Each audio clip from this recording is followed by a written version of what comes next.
This history video relays Gamera's role across the Shusuke Kaneko-directed Heisei Gamera trilogy. For the Guardian of the Universe's abilities and trivia, you can check out the full Kaiju profile. While transporting a shipment of plutonium off the coast of the Philippines, the Japanese transport ship Kaiju Maru ran aground on a rocky atoll which inexplicably proceeded to float away.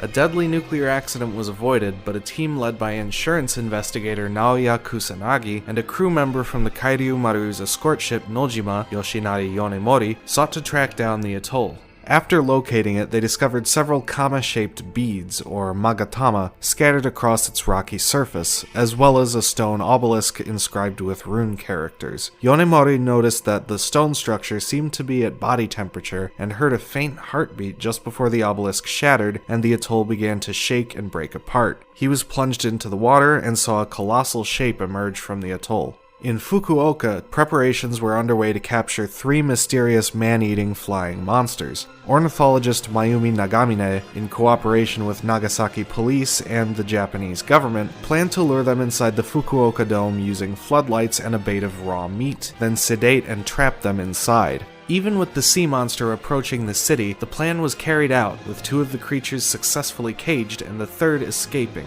As the creature flew out toward the water, the sea monster erupted from the waves and swatted it out of the sky, sending it crashing into a nearby refinery and killing it in an explosion. The monster came ashore and began making his way toward the Fukuoka Dome, causing destruction in his wake, while the government was unable to approve countermeasures in time. As the monster reached the dome, the flying creatures awoke and escaped from their cells, then flew out of the open roof. The other monster tucked his limbs into his shell and propelled himself into the air before soaring away like a flying saucer. Kusanagi discussed his findings with Yonemori at his home. He revealed that the rune characters on the obelisk seemed to match those of ancient Japanese peoples, and that the magatama were composed of an unknown metal. He believed this metal was orichalcum, mentioned by Plato in his writings on Atlantis. The runes on the obelisk spoke of the last hope, Gamera, and expressed hope that he awaken with the shadow of evil, Gyaos. They determined that the sea monster from the atoll must have been Gamera, while the flying monsters were Gyaos. Yonemori gave Kusanagi's teenage daughter Asagi one of the magatama, which glowed as she held it. Gamera next came to the rescue of Nagamine, Yonemori, and a young boy trapped on a bridge in the Japanese countryside, killing the Gyaos, menacing them with a plasma fireball. The last Gyaos appeared soon after and fired its supersonic scalpel beam at the humans on the bridge, only for Gamera to block it with his hand. Gyaos fled with Gamera in pursuit. This proved to Nagamine, Yonemori, and Kusanagi that Gamera was on their side, but the Japanese government deemed him to be the greater threat and was still determined to capture the last Gyaos. The JSDF mobilized against Gamera, shooting him down over Mount Fuji while he was pursuing Gyaos. Asagi felt drawn to Gamera and convinced a cab driver to bring her to the battlefield so she could see him. As Gamera was bombarded by artillery and missiles, Gyaos returned to the scene. Asagi begged Gamera to flee, and he obliged. Just before he flew away, Gyaos' rays slashed into his arm, and Asagi suddenly received the same injury. While Gamera returned to the ocean, she collapsed. Yonemori and Nagamine determined that by touching the magatama, Asagi had been given the role of a priestess to Gamera. While Asagi slept in her bed, Gamera rested on the ocean floor, his injuries gradually healing. In the meantime, the last Gyaos continued to feed and grow, finally maturing into Super Gyaos and descending on Tokyo. The JSDF was unable to stop the creature, which fed on the helpless populace before nesting on the observation deck of the Tokyo Tower. Kusanagi and his daughter arrived at the JSDF's base of operations in the city and warned them that Gamera was coming.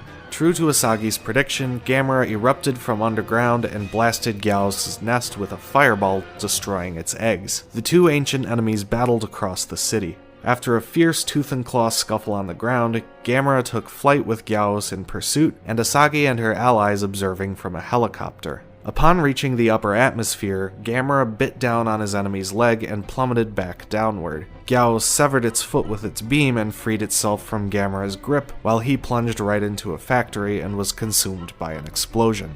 Gyaos landed nearby and seemed victorious, but Asagi placed her hand upon the magatama and clasped hands with her father. As the Magatama glowed, Gamera absorbed the surrounding flames and faced down Gyaos once again. Gyaos charged its supersonic scalpel while Gamera spat a particularly powerful fireball at the beast's head, blasting it clean off. As Gamera waded back into the ocean, Asagi found she could no longer read his mind. Nagamine remarked that more Gyaos eggs were likely still hidden around the world, and that if they hatched, Gamera might not be there to stop them next time. Asagi replied that she was sure Gamera would return. A year after defeating Gyaos, Gamera appeared from the ocean and flew to Sapporo, where the Symbiotic Legion had placed their enormous plant. Gamera destroyed the plant with his high plasma fireballs before it could seed and obliterate the city, but was set upon by the Legion swarm. The creatures crawled all over Gamera's body and tore into his flesh, bringing him to the ground. Several Legion were drawn to a nearby electrical transformer, allowing Gamera to take flight and escape back to the ocean, killing the Legion still clinging to him. Japan would soon face bigger problems as a second plant appeared in Sendai and prepared to seed. Civilians were evacuated from the city via helicopters, with Asagi and her friend boarding one of them. Midori Honami, the curator of the Sapporo Science Center who was assisting the JSDF in combating the Legion, helped them into one of the choppers as Gamera flew overhead, trying to stop the plant from seeding. Suddenly, the gigantic spear-tipped legs of the Mother Legion erupted from the ground and knocked him out of the sky. Gamera held Legion back just long enough for the final chopper to take off safely, but she impaled him with her legs and blasted off the corner of his shell with her microwave shell. She burrowed away just as the plant prepared to launch its seed. Gamera limped toward the plant and attempted to uproot it, but knew he was too late to stop it. He then threw himself in front of the plant and took the full force of the explosion, which also leveled Sendai. Gamera stopped the Legion from launching a seed into space, but seemingly at the cost of his life. The JSDF set up a defense line to try to stop Mother Legion from reaching Tokyo. Asagi insisted to Honami that Gamera wasn't dead, and the two of them traveled to the ruins of Sendai where onlookers had gathered around his motionless body. As Asagi held her Magatama in her hand, the sparks given off by nearby fires began to swirl above Gamera, taking the shape of a giant Magatama before flowing into him. As he rose up, fully healed, the Magatama shattered in Asagi's hand. Gamera wasted no time and flew to the outskirts of Tokyo to confront Mother Legion, who had wiped out the majority of the defense line. Gamera struggled to hold his ground against his foe, while her swarm threatened to turn the battle permanently in her favor. Honami's colleague Obitsu was able to convince a nearby power substation to switch on, attracting the Legion swarm to its power lines. His ally Colonel Watarase then ordered JSDF helicopters to open fire on the stationary soldier Legion, eliminating them all. Supported by the JSDF, Gamera turned the tide of battle against Mother Legion and was able to tear off her horn. However, this only served to enrage her as she began firing searing red whips of energy from her forehead, which tore into Gamera's body. Left with no other option, he summoned a huge amount of energy from around the world. The plastron on his shell opened, and from it he fired a massive beam of energy which obliterated Mother Legion. As the JSDF looked on at the victorious Gamera, he took flight and soared high into the sky above. The victory had come at a cost though, as Gamera had been forced to sever his connection to Asagi, and therefore all of humanity, in order to rise from the dead. Humanity was left to wonder if Gamera would still be their ally if they proved to be a danger to the planet. 3 years after Gamera's victory over Legion, a graveyard of what appeared to be Gamera skeletons was discovered on the ocean floor. In addition, newly evolved Hyper Gyaos began to appear in force around the world. Gamera pursued 2 of the creatures in the skies over Shibuya, shooting one down with a fireball. He landed to finish it off at point-blank range, setting much of the surrounding area ablaze. The second Gyaos attacked him, and he caused even more carnage in his desperation to destroy it. He finally managed to blast it to pieces, sending burning flesh raining onto terrified civilians nearby. Gamera promptly took flight and continued hunting down the Gyaos around the world, leaving a ward of Tokyo in ruins. Mayumi Nagamine, attempting to understand the sudden surge in Gyaos activity, met with Asagi, who had returned to Japan after looking abroad for answers about Gamera. In her travels, she learned of the concept of mana, the supposed life energy of everything on Earth. Gamera seemed to consume and draw power from mana, while Gyaos thrived in environments when mana was low. To rise from the dead and defeat Legion, Gamera had consumed a tremendous amount of mana and depleted it, allowing Gyaos to re-emerge and evolve at an unprecedented scale. With his connection to humanity gone and his enemies overrunning the world, Gamera had become desperate and reckless in his crusade. But even with her mental link with Gamera gone, Asagi still believed that he was on their side. The JSDF felt differently, however, and designated Gamera as its biggest enemy. Meanwhile, a young woman named Ayana Hirasaka awakened a strange demonic creature within a shrine in the village of Asuka, Nara. Ayana, who blamed Gamera for killing her parents during his 1995 battle with Super Gyaos in Tokyo, named the creature Iris and vowed to raise him to take revenge against Gamera. Iris grew quickly and attempted to fuse himself with Ayana, only for Tatsunari Moribe, a classmate of Ayana's whose family guarded over the shrine holding the monster, to cut her free from the creature. Ayana was taken to a hospital while the enraged Iris went on a rampage throughout the village, killing its inhabitants and growing into a gigantic monster.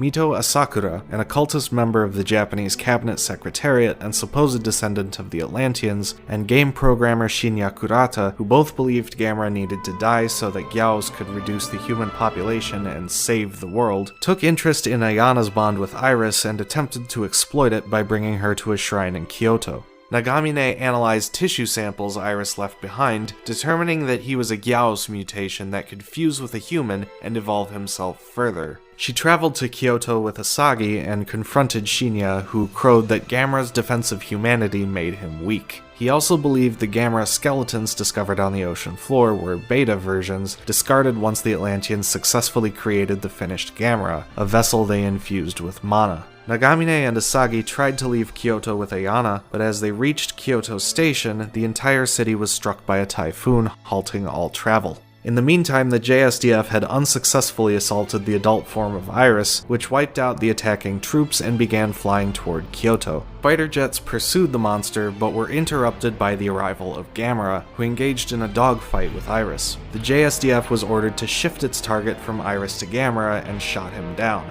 Iris landed in Kyoto unopposed and began making his way to Ayana. Gamera flew overhead and spat fireballs at Iris, who swatted them away with his tentacles, setting Kyoto ablaze. Gamera landed and the two monsters stared each other down before beginning to fight. As the monsters' battle drew closer to Kyoto Station, Iris impaled Gamera on his arm blade, seriously wounding him. Asagi realized that Ayana was linked to Iris much like she was once linked to Gamera, and begged her to stop. Asakura grabbed Ayana's Magatama and attempted to command Iris herself. Gamera and Iris barreled into the station, killing Asakura and crushing Shinya under debris soon after. With Gamera unconscious, Moribe tried to attack Iris with the dagger he had saved Ayana with, but the creature threw him aside. Iris then attempted to fuse with Ayana once more, this time against her will. Gamera got back to his feet and plunged his fist into Iris's chest, enveloping Ayana. Iris bellowed in rage and pinned Gamera's hand to the wall with his arm blade. As Iris drained Gamera's blood and his tentacles formed plasma fireballs of their own, Gamera was forced to make a quick decision. Just before Iris unleashed his attack, he severed his trapped hand with a fireball, pulling Ayana free at the same time. Gamera absorbed the plasma on his stump arm, forming a fiery fist, which he drove directly into Iris's chest wound. Iris roared in agony and finally exploded. Gamera walked over to Iris's shattered corpse before setting Ayana down next to Asagi and Nagamine. Nagamine tried unsuccessfully to resuscitate her, but she awakened after Gamera let out a loud roar. Ayana begged for forgiveness as the wounded Gamera walked out into the burning cityscape. As thousands of Hyper Gyaos descended on the city, the JSDF officially changed its target from Gamera to Gyaos. Asagi declared that Gamera would keep fighting, even alone. Nagamine responded that Gamera wasn't alone. That wraps up Gamera's role across his Heisei trilogy. If you've not done so already, go ahead and check out the Kaiju profile now. See ya!